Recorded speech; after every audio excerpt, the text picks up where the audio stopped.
皆さんこんにちは。今日は紀子妃殿下の実父川島達彦教授と部落解放運動ということでお話ししようと思います。今日はネット上に出ている情報なんで、知っていらっしゃる方もいるとは思います。でそのね、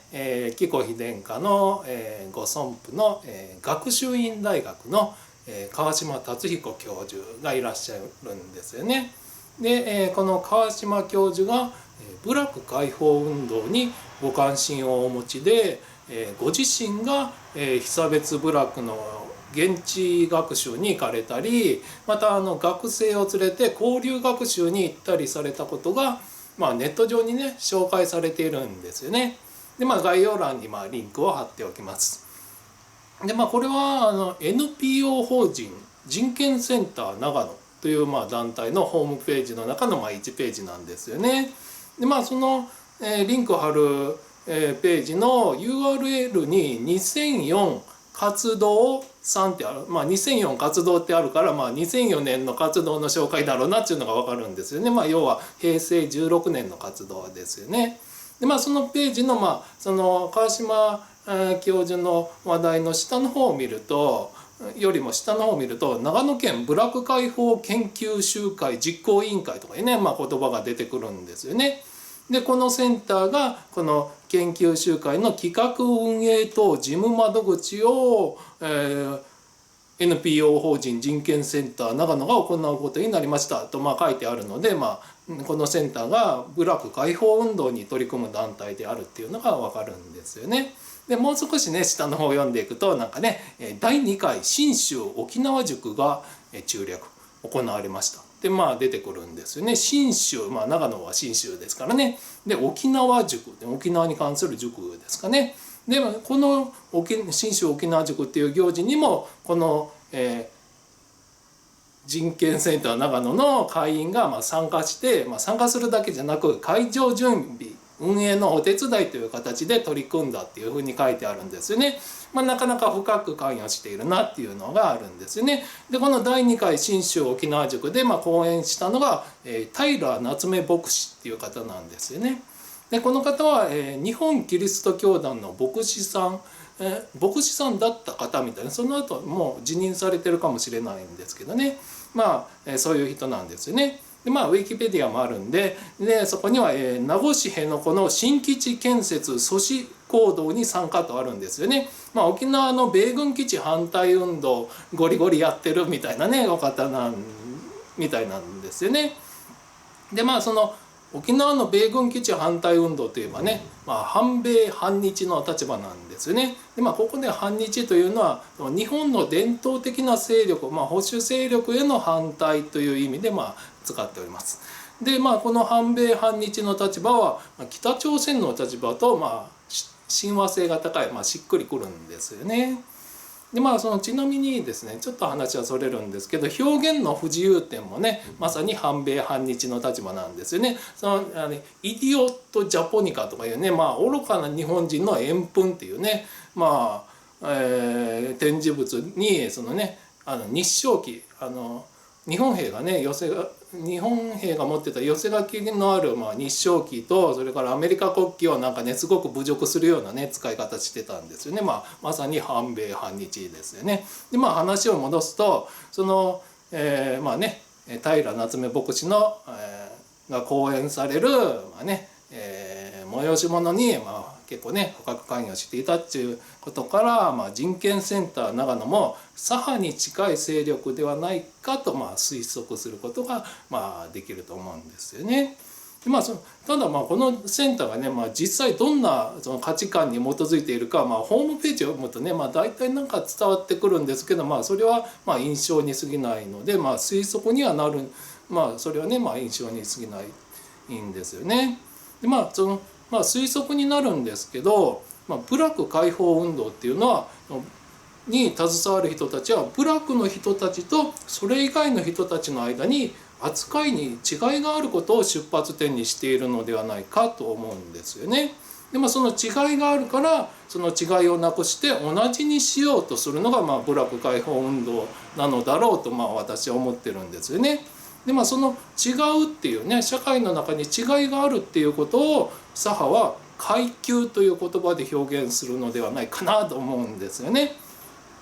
でこういう社会には階級が複数存在し、階級間には闘争があるというね、階級闘争的な社会観に親和性が高いのではないかなと推測します。ではここからはですね、一般的にその階級闘争的社会観はどんな、ものかっていうのをね、考えたいんですよね。この階級闘争的社会観はそのような階級を生み出した伝統というものをね、長い時間かけて作り上げた社会に階級の差があるっていうね、というのはそういう伝統、じゃあそういう階級を作り出した伝統が悪いんやということでね、伝統はね敵視するんですよね。ではじゃあ伝統というねは非合理だから、その合理的な理性っていうものをよりどころにして、もっと言えば理性から生み出されるイデオロギーをよりどころにするんですよね。でイデオロギーは絶対の真理であるとされるんですよね。その絶対真理であるから、それに無関心であるっていうことはね許されないんですよね。なぜなら無関心であるっていうことは、無関心でもいいぐらいの大したもんではないわっていうね、意思表示になるからですよね。それはとんでもないんですよね。それはとんでもない罪であるっていうことになるんですよね。もちろん全ての人がその絶対真理であるイデオロギーにひれ伏さなければならないというねなるんですよね。じゃあそのひれ伏さない人もいるし、そのひれ伏していないというね疑いをかけられた人もいるんで、そういう人はね糾弾されるんですよね。でそのイデオロギーは理性に基づくものだから、糾弾も理性に基づいて行われるんですよね。どういうことかっていうと、イデオロギーから外れている人がそのイデオロギーに一致するためには、その糾弾される側の人がイデオロギーと自己の内部にある理性との間の差異を理解することが出発点になるんですよね。そこを理解しないとどう修正すればいいかわからないからなんですよね。じゃあここから自分の中にあるイデオロギーから離れている部分を認識し、それを口に出して言うことが求められるんですよね。例えば周りがこれが真理だって答えを言って、その通りですっていう答えたとしても、それはね楽なもんだし、本当にその真理を信じている証拠にはならないですよね。口だけで言ってるかもしれないですよね。やっぱ自分で違いを見つけてそれを口にするっていうことが求められるんですよね。このように自分の中に悪い点を見つけて、それを言葉にする作業を自己批判と言うんだと思うんですよね。でこの自己批判は徹底的になされることが必要なんですよね。なぜなら絶対真理はねそんな嫌なもんじゃないからなんですね。徹底的にやってこそ分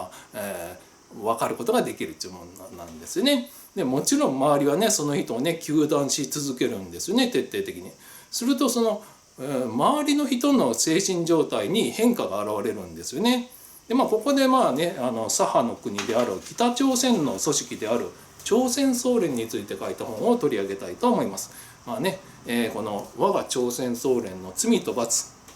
ハン・グァンヒさんが著者になっております。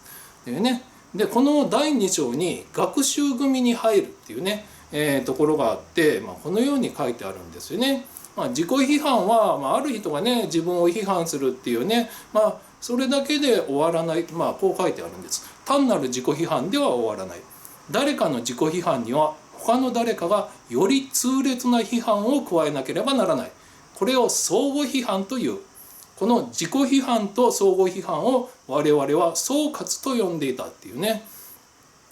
そうなんだっていうふうに。でその別のところでちょっと後にこんなふうに書いてあるんですよね。総括は人間の本能をむき出しにさせる。人には隠された意外な一面があるものだ。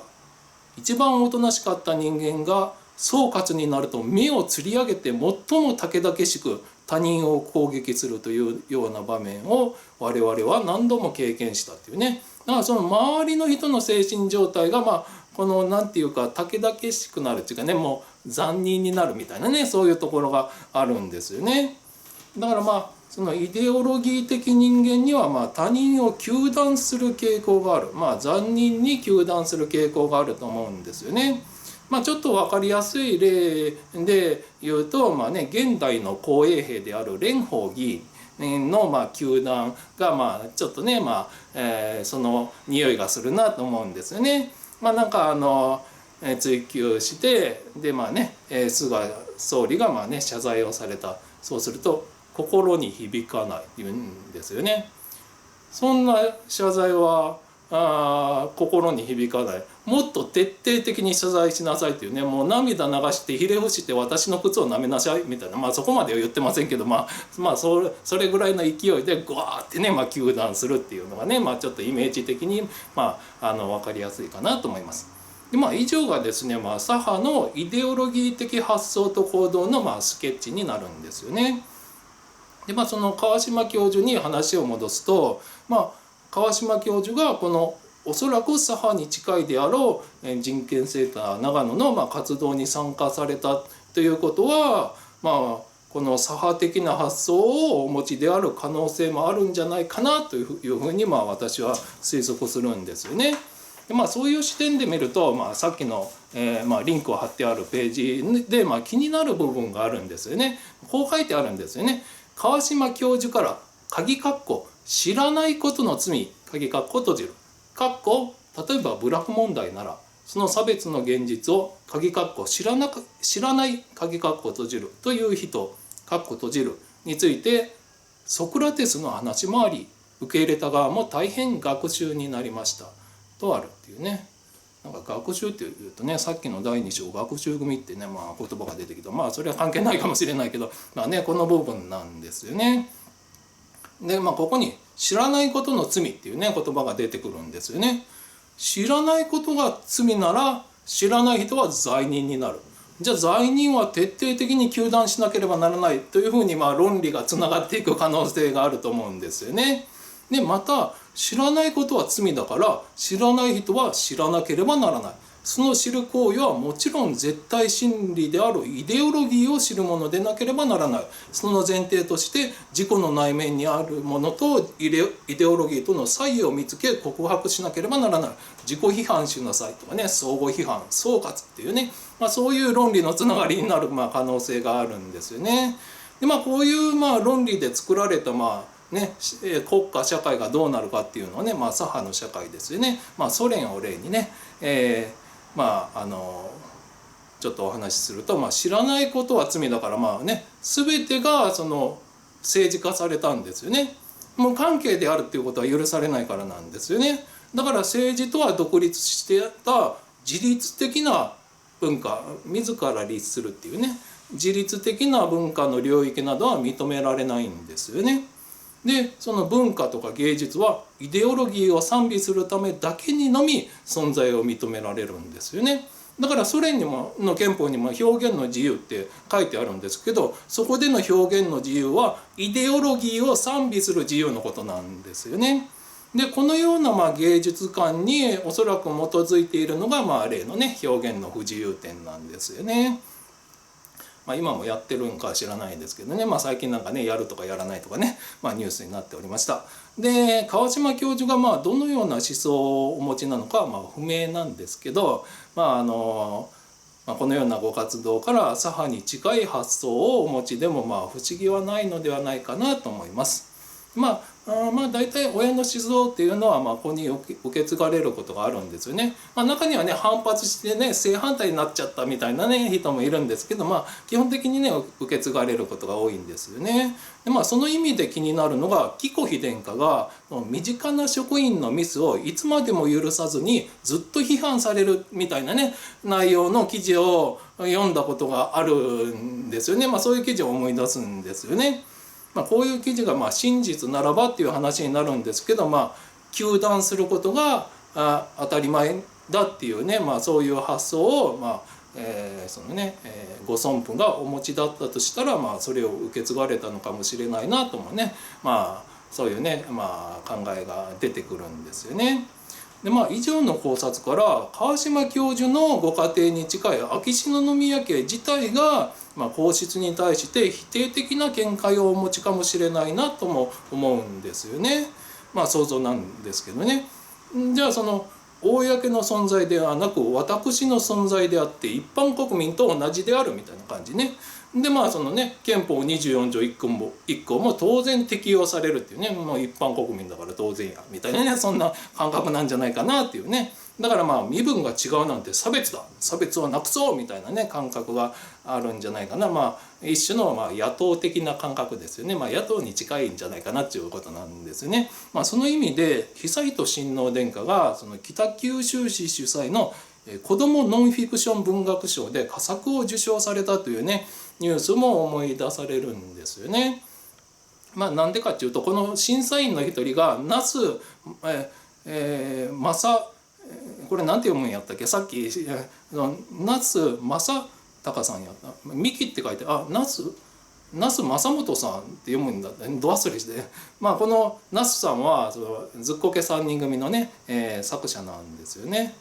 で、7月の22日にお亡くなりになったんですよね。でこの那須さんはっていうと、共産党に非常に近い方なんですよね。おそらく党員なのではないかと思うんですけど、それはもう部外者なんでわからないんですけど、非常に近いお方なんですよね。まさにイデオロギーの人、こんなところにも秋篠宮家と野党、左派との近さが感じられると思います。そもそもですね、その YouTube 上にね、こんなニュース動画があるんですよね。その婚約内定の情報が世に出たほんの初期のニュースなんですけどね、海の王子関係者ら永田町からも喜びと祝福の声ということでね、動画を見ていくと、概要欄にリンクを貼っておきますけど、ナレーションでまた永田町からも祝福する声が上がっていますっていうね、のが出て、誰が出てくるんかなと思ったら、なぜか蓮舫議員が出てくるんですよね。で珍しく満面の笑みでこうおっしゃるんですよね。おめでたい話でございます。国民の一人としてこのご慶事に心から祝意を表させていただきたいと思いますっていうね。で肩書きはね当時の民進党代表になっております。例の日本死ねのね政党であるっていうんですよね。で続いてナレーションになって、また菅官房長官は今回の報道を承知しているとした上で、現在の段階においては静かに発表を待ちたいとコメントしていますみたいなことを言うんですよね。発表というのは、宮内庁の発表ということになると思う。なんでこのねボーンってね蓮舫議員が出てくるのっていうことなんですよね。しかも満面の笑みであんまり笑顔の記憶ないんですけどね、すごい満面の笑みで、しかも言ってるコメントもなんか蓮舫議員らしくないなっていうね、皇室のことについてご慶事とかおっしゃってるっていうね、似合わないなっていう、普段と違うものを食べられたんかなとかいうね、そんな気がするんですよね。だからもう最初の時点から蓮舫議員がバーンって出てきてね、おめでたいみたいなことやってたことを思うと、このご結婚問題は最初から左派がご了承しているのではないだろうかっていうね疑問も出てくるんですよね。だからこのご結婚を既成事実化して皇室にダメージを与えようというね、皇室と国民の間に亀裂を入れようという左派の活動ではないかというね、一種の陰謀論めくんですけど、そういうふうにも見えてくるんですよね。で昨日ですね、小室圭氏がアメリカで就職以降という、ニュースが出たんですよね。で最初に出たのは NHK だそうです。でそもそも婚約内定を最初にスクープしたのも確かNHK だったような気がするんですよね。でこの NHK は ETV2001 問われる戦時性暴力で女性戦犯国際法廷というものを放送したんですよね。でこの、自称法廷ですよね。法廷なるものは昭和天皇を有罪としたんですよね。かなり北朝鮮に近いっぽい、雰囲気が漂うんですよね。そういういろんなつながりをいろいろ見ていくと、このご結婚には何か一つの意図が潜んでいるのではないかというね気が私にはしてくるんです。というわけでご視聴ありがとうございました。